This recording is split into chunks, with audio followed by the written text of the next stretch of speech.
For the third pose in this series, we're going to sit. And you might sit on the ground and you might sit on a chair. However you sit, I'm going to invite you to sit tall, to what I call sit well, long in your spine as best as is available to you. I'm going to sit on 2 blocks, as you'll see. For those who sit in a chair, sitting at the edge of the chair, because you're going to want to have enough space to wrap your arms around behind you. You're going to sit on the ground and you're going to sit crisscross. Please have some height under your pelvis in the form of a block or pillows, towels, blankets. I'm going to sit on my shins. The other thing we'll need for this option, besides a place upon which to sit in a way that lets your spine be long, is a strap. I'm going to sit on my shins, as I mentioned, and in sitting on the shins, if hips right on your heels is something you love, of course, you are welcome to do that. But I would invite the possibility of some height under your hips, in which case you could put a block between your ankles to sit on.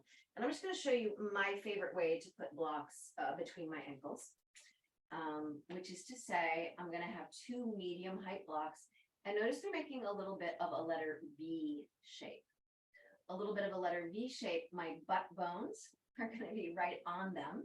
And well, you will see in just a moment how that ends up being for my body. I'm going to bring my shins up and over. I'm going to let the blocks move as far back as would allow the blocks to be right under my butt bones. It's a little persnickety if the blocks are too far forward. It will press into the back of the thighs, into the hamstrings in a way that I don't like. If it's too far back, you won't be fully supporting your butt bones. This can be a great way to sit to free your tail, which can allow the spine to elongate. I don't actually prefer or use typically the commonly offered yoga directive to tuck your tail. I'd actually invite you to free your tail. And one of the wonderful things about sitting on the blocks in a letter V this way is it allows you to free your tail. So be that as it may, sit as you would wish, whether on your shins, on a cushion, on a chair. And I'm going to invite you to take a strap, does not have to be as long as this strap, and place it over the upper shoulder meat on one side. And because I'm mirroring you in this regard, let's actually just say you start with the right side. So we have a strap, a lot of strap at the front, a lot of strap at the back, and it's not so far off to the side that it's at the top of the head of the arm bone. It's really this upper shoulder meat. And then what I'll invite you to do is take your other side hand, in this case your left hand, and wind it around, and you're going to want your left hand to get a hold of both tails of the strap. And I'm going to turn my back to you in a moment so you can see what that looks like. Taking a moment, winding that arm around behind you as needed, and as needed, crossing the strap to your hand so that there is a good hold on it. So let me turn my back to you so you can see what it is that I am doing here. I have the strap over my shoulder. I'm winding my arm around. Depending on your shoulder mobility, it might be that your hand winds deeply to get to the strap, and it might be that you offer the strap to the hand. But in either case, eventually, with the strap firmly over your trapezius, this upper shoulder meat, and the 2 tails firmly in your hand behind you. From there, allow the hand, in this case, your left hand, that is holding your strap, to gently tug that shoulder down toward the earth by gently nudging that strap down toward the earth. My right shoulder is intending to relax as I allow that shoulder to be drawn down. My right hand can just rest comfortably on my lap. Try not to be elbow forward, or what I'm calling elbow forward. To the degree possible, let your elbow hang beneath your shoulder. And as this upper trapezius meat is drawn down, instead of sinking the chest with it, rising sternum, rising front of armpit, back of skull rises up as well. Take a break. If you need to take a break, it's work for the left arm, surely. If you would like, you might now also tip your left ear towards your left shoulder. And it could really remain ear towards shoulder, or it might be nose, ear, nose, ear. Now, if at any point your left hand fatigues, it just wants a break, you could be here, ear to shoulder, or nose towards armpit, or toggling back and forth without holding the strap. Back to the side that the strap is on, your right side, that right arm could drop down and reach away. And that dropping right arm down and reaching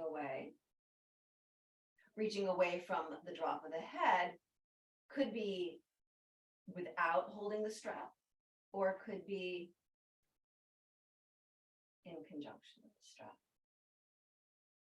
Breathing here, making space between your right earlobe and your right shoulder, between the right side of the back of the skull and the right armpit. Maybe one more breath.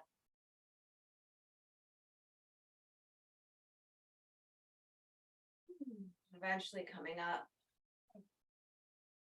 feeling the body, hands on lap, balancing your skull between your shoulders over your pelvis. Now let's do the second side, if that worked for you. You'll put the strap over your upper shoulder meat, the upper trapezius, tail forward and tail back, enough such that you can wind it around behind you. And your behind hand with knuckles facing your body. So the palm of the hand faces behind you as it reaches back. Once it's reached back in that way, you might need to reposition the strap. So it's really capturing this thick muscle in between the side of the neck and the armpit and shoulder head. Once your behind hand, now your right hand, has the strap, rest your left hand on your lap, left elbow under your left shoulder, sitting well. The right hand gently, steadily draws that strap behind you down, even as the neck lengthens up. It's easy when someone says neck lengthens up for many bodies to think that means lift with the jaw, and it actually means the opposite of that. There'll be release in the jaw. The back of the neck rises up. The back of the skull lifts faster than the face. Remember that your right hand, right shoulder can take a break anytime it wants. You might, if you so choose, now bow your right ear towards your right shoulder. Remembering that can happen with the right arm at the strap behind you or with the right hand on your lap. As well, left hand can remain on your lap or drop down to the earth and reach down and away. It could remain right ear towards right shoulder. You might toggle between nose tips towards armpit, ear tips to shoulder, smoothly going back and forth. Right hand on lap or holding the strap. You might find an angle that you want to avoid or an angle you want to focus on. Mouth soft. Oh, breathing here. One last breath. And then allow your head to float up over your body, releasing both hands. You could just leave the strap on the shoulder, or maybe you take the strap off. Possibly a moment of closing your eyes. Can you position your arms, your hands, such that both elbows hang beneath each of your wide shoulders? Spine is long, tail is free. And even as there's a rise at the front of the armpit, there's a drop at the shoulders. Breathing here. And now we're gonna come to stand so we can explore the standing portion of this series.